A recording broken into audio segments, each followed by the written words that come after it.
The big story on NDTV 24/7 now. The BJP MP Ramesh Bidori abusing his fellow MP Danish Ali with communal slur in the parliament has led to massive outrage from the opposition and across the country as well.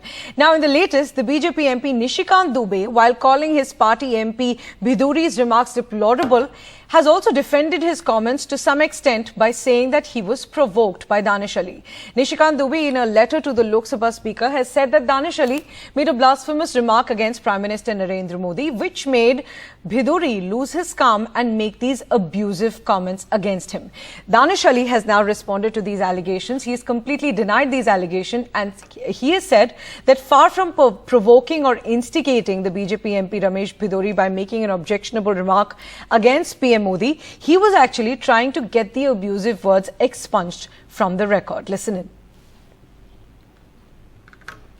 मैंने माननीय लोकसभा के speaker को कहा है, मैंने पत्र लिखा है और पत्र लिखकर कहा है कि जो चंद्रयान पर उस दिन डिस्कशन हुआ, माननीय राजनाथ सिंह जी ने जिस डिस्कशन को स्टार्ट किया, और आपको पता है कि बिधूड़ी जी की इस घटना के बाद माननीय राजनाथ सिंह जी ने खुद से माफी मांगी थी सदन से और कहा था कि इस तरह की बातें नहीं होनी चाहिए।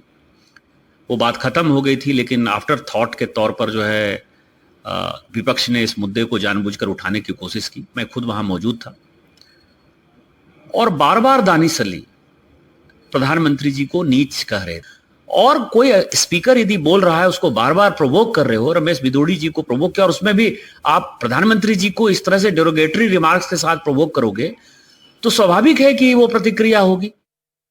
बीजेपी का क्राइसिस मैनेजमेंट ग्रुप 48 घंटे बैठने के बाद कम से कम कोई आरोप तो ढंग का लगाते। सच्चाई ये है जो रिकॉर्ड पे है कि जब रमेश बिधूड़ी प्रधानमंत्री पद की गरिमा को तार तार कर रहे थे, जो सुनाई दे रहा है उसको मैंने उस पर ऑब्जेक्शन किया।